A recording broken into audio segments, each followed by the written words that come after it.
So people are upset and people are not looking to watch this film, Snow White, because they're passionate. Then watching the Walt Disney Company absolutely panic over the last few weeks.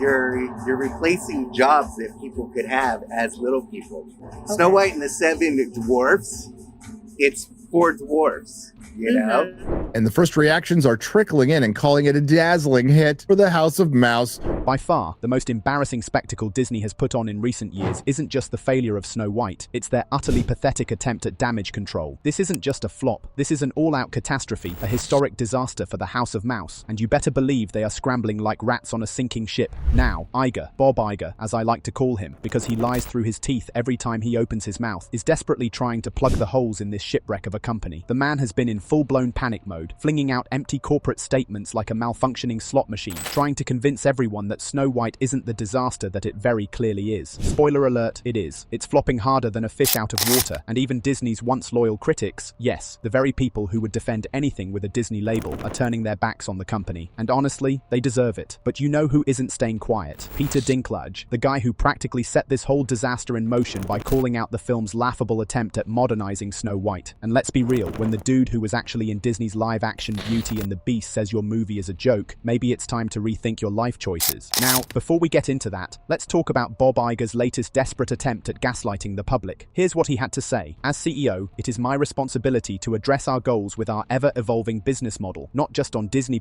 but also with our theatrical releases, such as Snow White. What we do not tolerate here at the Disney Company are false narratives that are obviously coming from the political landscape to hinder our success with a film that represents diversity, equity, and inclusion properly. Oh, shut up, Bob. This is the same nonsense Disney has been spewing for years. The same Disney that took The Little Mermaid, stripped it of any soul, and tried to convince audiences it was progressive to replace good storytelling with lifeless CGI and a bland remake. The same Disney that thought making the Marvels would somehow print money, only to watch it crash and burn harder than Morbius. But here's the thing. Snow White was doomed the moment Rachel Zegler opened her mouth. And I'm not just talking about her atrocious singing. No, I'm talking about the smug, condescending way she spent months trashing the original film and its fans. Remember her infamous interview where she proudly declared, "And we absolutely wrote a Snow White that is not going to be saved by the prince. She's not going to be saved by the prince, and she's not going to be dreaming about true love. She's dreaming about becoming the leader she knows she can be, and the leader that her late father told her that she could be if she was fearless, fair, brave, and true."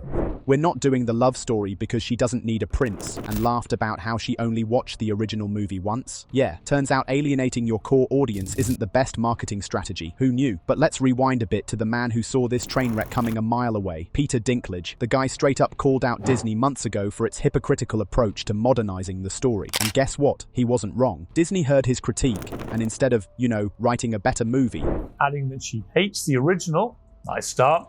Leaked photos from a set revealed that the Seven Dwarfs had been sensationally axed, replaced by multiracial, gender non-specific, magical humans. They replaced the Seven Dwarfs with random background extras and called it a day, and somehow they thought this was a win. And now they're paying the price, because Snow White isn't just flopping, it's setting records for how badly a movie can fail. It's performing worse than Dumbo, a movie nobody even remembers existed. It's barely clinging to life in theaters, and it might even end up as one of Disney's biggest financial failures of all time. And Bob Iger, the man is in full panic mode. His latest rant is nothing but a desperate attempt to blame political narratives instead of admitting the cold, hard truth. Audiences are tired of Disney's nonsense. People aren't skipping Snow White because they have some secret agenda. They're skipping it because it looks awful, because the lead actress spent months sneering at the very movie she was supposed to be promoting, because Disney has lost the plot, literally.